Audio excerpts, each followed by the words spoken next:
Hey, uncensored, unhinged version today. But anyway, I kind of wanted to put together the two stories of meeting my dad and my sister and my grandma. Um, I hadn't even fathomed that I would even find my father. Honestly, he never even crossed my mind. I was always given the impression, falsely, that he was not, an ideal parent. I won't get into the details, but enough said. So anyway, um, it was real shocking that my sister had also done a DNA test, and we found each other through Ancestry, if anyone was wondering. But when I got a hold of her, she was just so ecstatic because she realized that she was an aunt, and we had a brother, her full brother, my half brother. His name was Adam, that had passed away 3 years prior, due to unnatural causes. But so it really was a kind of a way for her to feel family too. Um, but anyway, I'm so happy like that happened, because it was an amazing thing to meet my dad and my granny. They're no longer with us, so at least the year and the 3 years I got out of it was something, and it meant everything.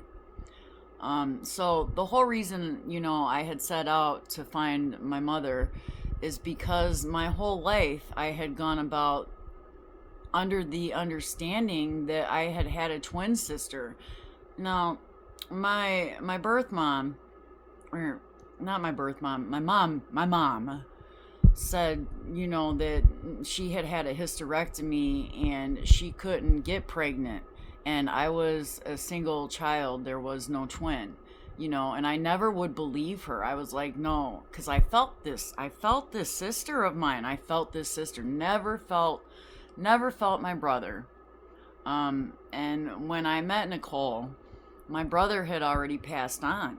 So it was almost like that was a gift, right? Like, I wasn't gonna meet him, because he wouldn't be there by the time I met them.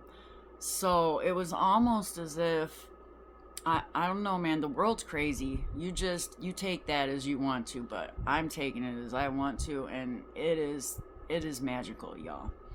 But anyway, so there, where was I? Okay.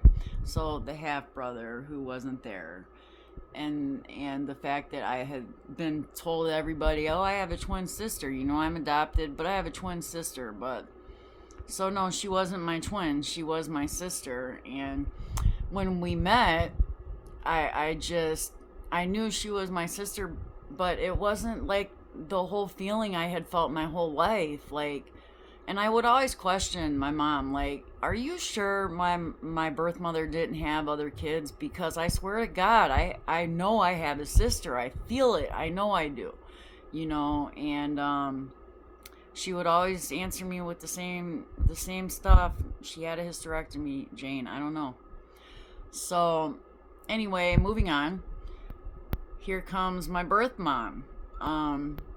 And I wasn't expecting that. I honestly thought she was dead. I thought I had found her obituary and everything, so I had already been through it, gone over it. But this woman says to me she had another baby a year and a half later, and then continues to say that, but she doesn't matter. You're all that matters. Now, I don't know about y'all, but she does not know me, because that's not, you said that to the wrong motherfucker. And second of all, I just don't think that was the proper thing to say out loud to anyone anyway. um Regardless, I've said some crazy shit, but also I was set up to say some crazy shit. So um but so I wanted to just put that out there, because I still felt my sister, from my mom's side of the family. I still feel her today. I held a memory of a little cousin I was, with back then, and I held her with me my whole life. It wasn't until I met my birth mother that she actually could explain that little blonde girl to me, and that story's even probably more fucked up than my own, but this is my family. It's what I was, given. Thank God I didn't stay there, but, just let a smile out, y'all. Life is really good on the other side of fences. I'm just saying, make your own fence. Make that shit magical. And let a smile out while you do it.